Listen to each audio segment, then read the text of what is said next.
Welcome back to the 11Tenths podcast. We are on episode number 6. This is my good friend, owner and operator of 11Tenths Racecraft, Randy Spar. I am David Balazic, also known as Milk for Coffee. Welcome back. We are talking about good drivers' cars. Yeah. Power to weight. Power to weight. Power weight. Slowly weight also. Anyway, it's COVID. So the deal is there's always an ideal car for every scenario. And I think we need to start there where it comes down to what you're using the car for. Yeah, I would say so. We were loosely talking about this, and I think the way I see it, there's 4 main variables to determine the perfect power to weight ratio, right? So, and one of them is like, what are you using it for, right? So let's start there. Yeah. So let's kind of define some categories here. So first one, most common, most relevant to everyone listening. Thank you ahead of time. Daily driven. Yeah. Daily driven. Yeah. So we talk right off the bat, and I find it a little bit ironic that of the cars that we've built for ourselves, Randy's got his E46 M3, I've got my supercharged Z4, and they actually have roughly the same at around 9.5 pounds per horsepower weight ratio. Yep. And I like to think we've built them similarly. We like to go to the track. Yep. We like to drive on the street. Obviously, you got to be able to go to the ice cream shop. Yep. We like them to be reliable. Yeah. But you want to, when you get to a spirit reliability. Reliability. You see that? Okay, we could throw a 300 horsepower shot of nitrous on there. Oh, right? Exactly. So if you're looking for a ball of fun, if you haven't watched the last episode talking about Randy's back, we could talk about the Civic. Just throw a turbo kit, a shot of nitrous at it, and you've got a drag sleeper Civic wagon. But anyway, it's on the timer. Literally, it's a finite period of time that you can use it. Yeah. So if you're looking for something daily, you've got that magic ratio. We don't want to overboost it. We don't want to overwhelm tires. Yeah. I mean, it gets to a point where you're constantly fighting for traction, and although as fun as that is, you can get into some really precarious situations. You go through rubber like crazy. Then you can brag all you want, but then the guy next door with a 200 horsepower all-wheel drive will just like school you. So horsepower is a byproduct of torque, actually. So torque is what you feel. Horsepower is kind of like a calculation that's determined based on torque. It's all math. Torque delivery also makes a difference. Of course, yeah. Right? Because so if we're talking about a naturally aspirated high revving engine, very little torque, the power is usually right before red line at the top of the RPM range. Ring it out. Or if you got like a 5.7 Hemi or like a LS, a 6 liter, way more torque. And then of course, we can also throw in a Tesla. You just touch the pedal instantly. That's it. Right? Yeah. But it's torque. It's twist. Yeah. So the thing is if you're going to be looking at drag cars, again, it's a matter of how much power can you put down through traction. You're lowering your PSI in your tires to get that maximum contact patch. There's drag specific radials. You're doing, rolling resistance reduced in the front of the car. Like you're going for something very specific. And I think that might be, save for some sprint and like outright time attack unlimited cars. Yeah. I think those are really the only categories where you're chasing power mostly. Those are your like, the more power you can shove through the car. Yeah. That's just a limitation of budget then. Exactly. Right. I mean, you look at, you get to the point, if you guys watch the Street Outlaws series on, I think it's Discovery or whatever it is, these guys are always tuning their car for the street. They only run an 1/8 mile, so they're only 660 feet, but they've got 3,000 horsepower, and they have to somehow get the traction to kind of make it work. Get the whole shot. Yeah, right. Yeah, so it's all about timing. So I mean, that's just goes to show you, like there's only, I mean, that is fun in its own sense, and you're only having fun for about 4.5 seconds. Probably quite the rush too. But that's all that is, right? That's a 1/4 mile, right? If we're talking extremes, there was a great snenario. You've watched the latest episodes of Sorted, you're all caught up. Yeah.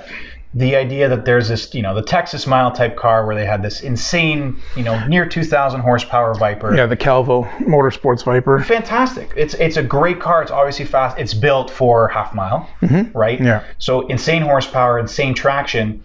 the funny part is they bring this thing out to a track. Yeah. They have drag radials on it, so it sucks in the corners. Yeah. Right. They're like struck. You can tell it's slow around the corners, but it's so bloody fast going down the straight. Yeah. It ends up being faster than a hypercar. I won't spoil everything, but it was by miles. It was, but they only got 2 laps out of it. Yeah, so that's the thing. It's reliability, right? Reliability. That comes down to budget. Or you want to rebuild your motor every time you do a pass, or you're spending new tires every so often. Like that's that. So we've covered drag. Right. That's not our forte per se. No. Let's dive back in the street. So if you're talking street. Here in Canada, you've also got 4 seasons. So that brings down the difference between drivetrains. So you can have front-wheel drive, rear-wheel drive, or all-wheel drive. So that's the number 2 thing that I was going to bring up. Which wheels is this powertrain powering? The all-wheel drive would be more, obviously beneficial.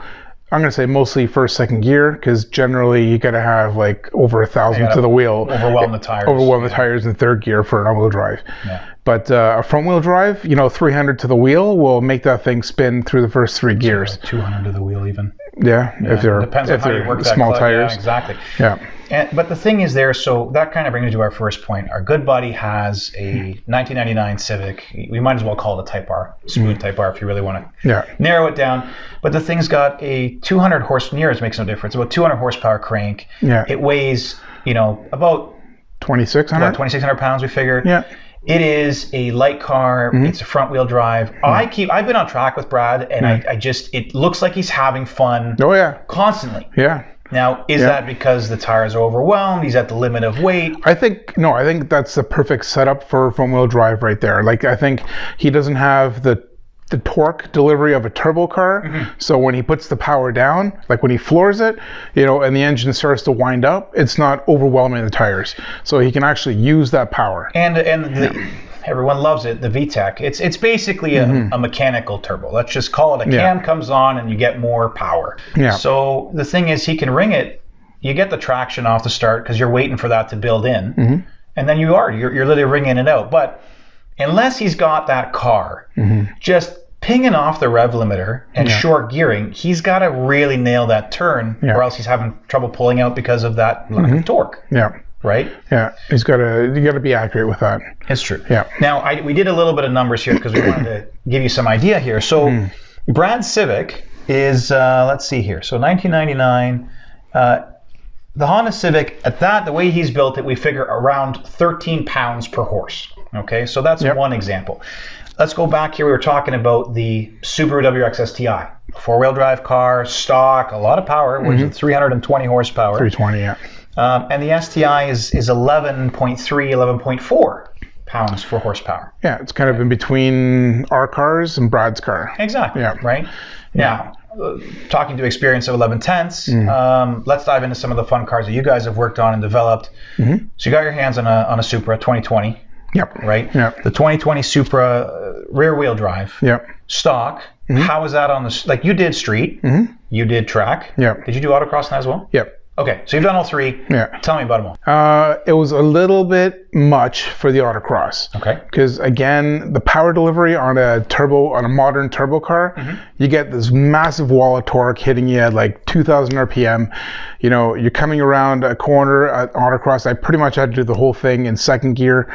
I'm just constantly just fighting with traction, because as soon as that turbo comes on, the back end wants to step out and you're going slow. Autocross, although it looks impressive when you're drifting everything, it's not the fast way around. You want to be on the verge of breaking traction, but it's also nice to be able to just really like turn the car and pivot the car using the power. Yeah, the balance. So you can kind of aim at the next cone without having to worry about understeer. Right. So, but it was a handful. So it was on the limit. It was on the limit. What about when you guys modified it? It was worse. Oh yeah, it's worse. Okay. Yeah. So. What about the track?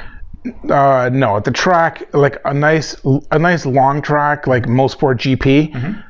It was fine. I'm gonna say stock wise, I was kind of like, going up the back straight. I'm kind of checking my watch and checking my, 300 horsepower is a lot, but Okay, the back straight at Mosport is it's a long, fast track. Like, agree. You got some time. Check your emails and again. So it also depends on the track, right? If we're talking like TMP, modified, which was around low 500s to the crank.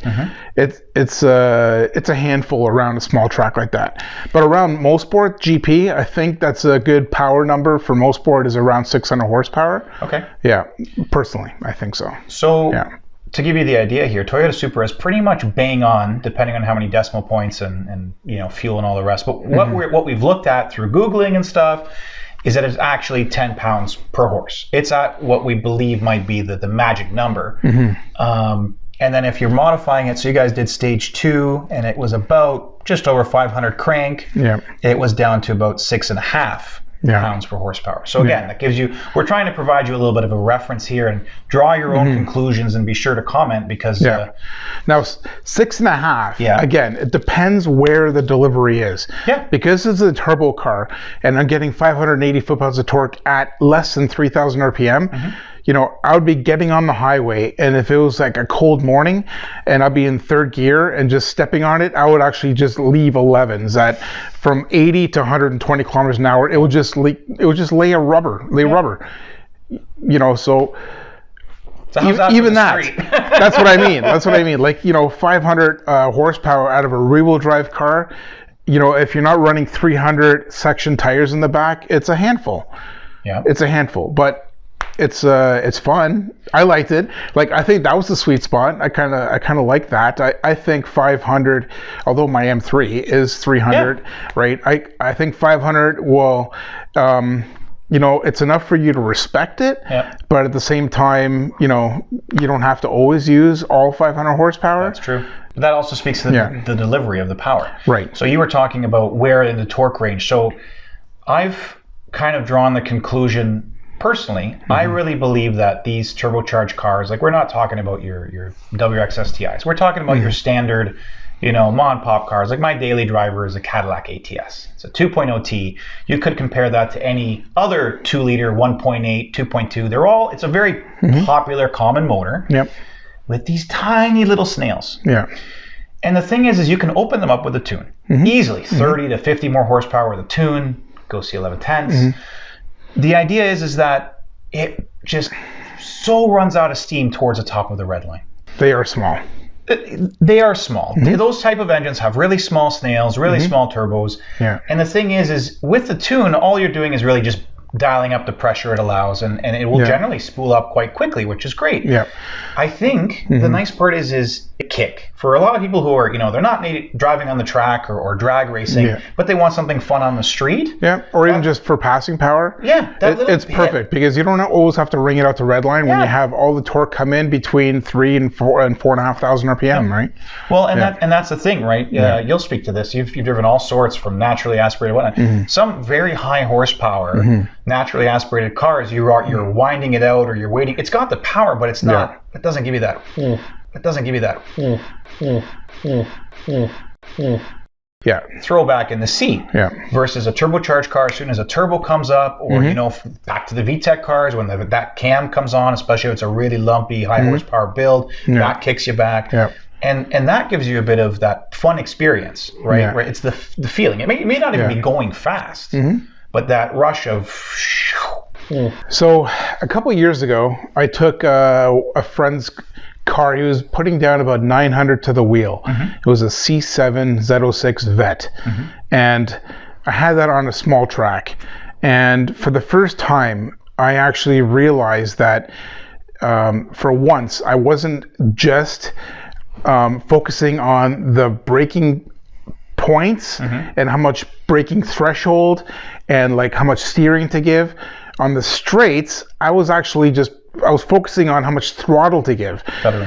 So the entire straightaway, I would spin the tires the entire way. So all I was doing, I was having fun on the accelerating portion of it, and then quickly on the brakes, on threshold, the back end's kind of like stepping out.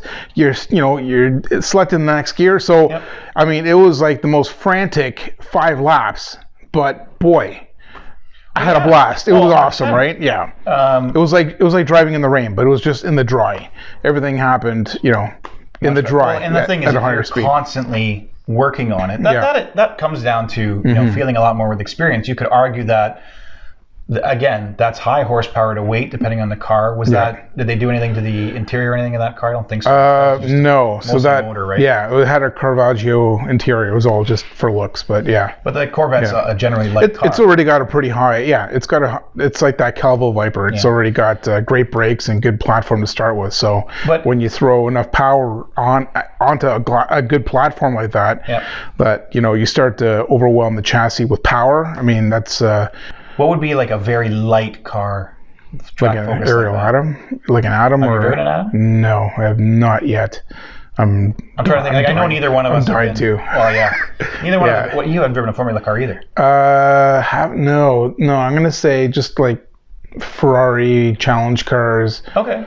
Yeah. Okay, so Ferrari challenge car, high horsepower, but not as high as that Vet. That's what I'm getting at here. Right. It was the power delivery was totally different then. You ring it out, you wait for the RPMs to get up there, but you're not worried about breaking traction the entire way down the straightaway. True enough. Right. Power to weight really gives you acceleration, but it doesn't talk about how a car feels throughout the track. Right. So a perfect example we were talking about here. We started to think, okay, what are the manufacturers chasing as the ideal mark? So we said the Supra was 10 pounds per horse. Yeah. But the 991 GT3, so that's a 2016 GT3. 500 horsepower, 3,100 pounds, and that comes out to 6.3 pounds per horse. Yeah. While we're in that range, that's also the Dodge Viper ACR. The 2017 is also, it's got more power and similar weight, so that one's 5.25.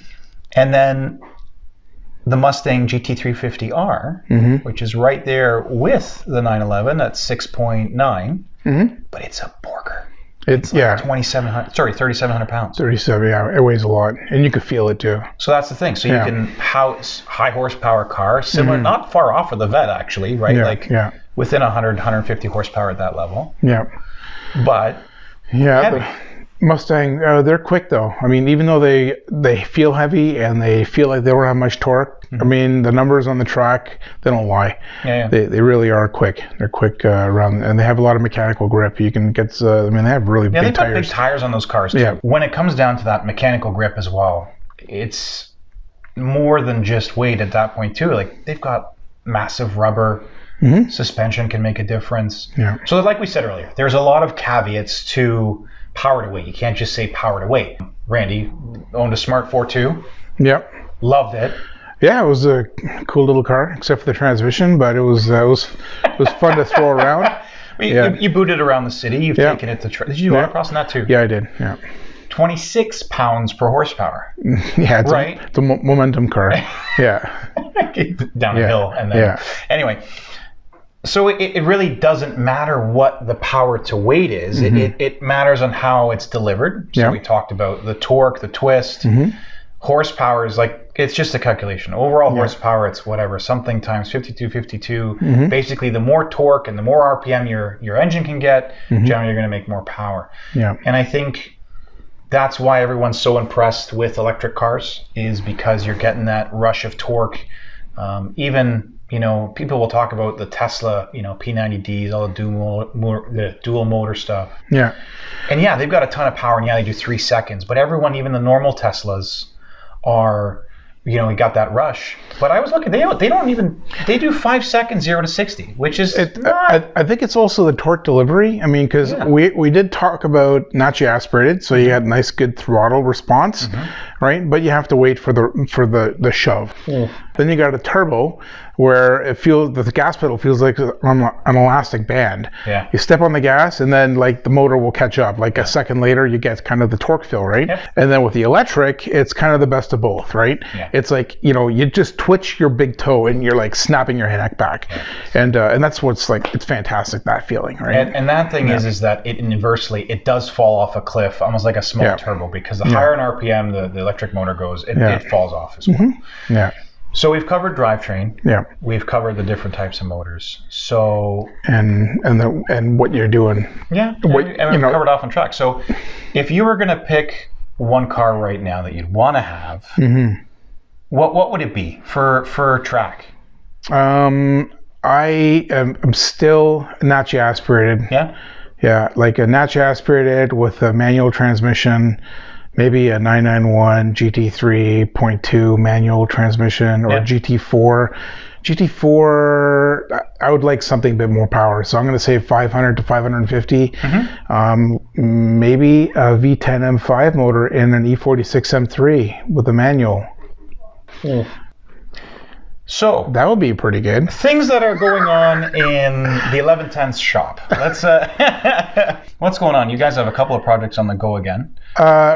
We do actually. Right now, we're pretty slammed with just customer work. So we are doing big jobs. We're doing a lot of motor re-and-re's on customer cars. Nothing glamorous. It's more just broken motors that we're replacing. So right now the projects are kind of taking a bit of a break because we're just really busy at the shop with that kind of stuff. But I have acquired a V10 M5 motor and the transmission, and I'm slowly accumulating all the parts to drop that into my E46 M3.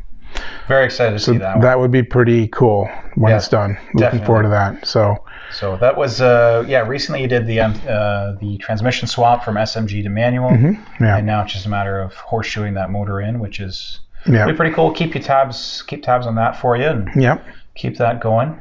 One thing we were talking about I want to bring up was just project planning with regards to builds and stuff like that. And I think it was our first episode, so 4 or 5 months ago now, we talked about a Miata build. Yeah. And the idea is that it's been 4 or 5 months in terms of accumulating parts.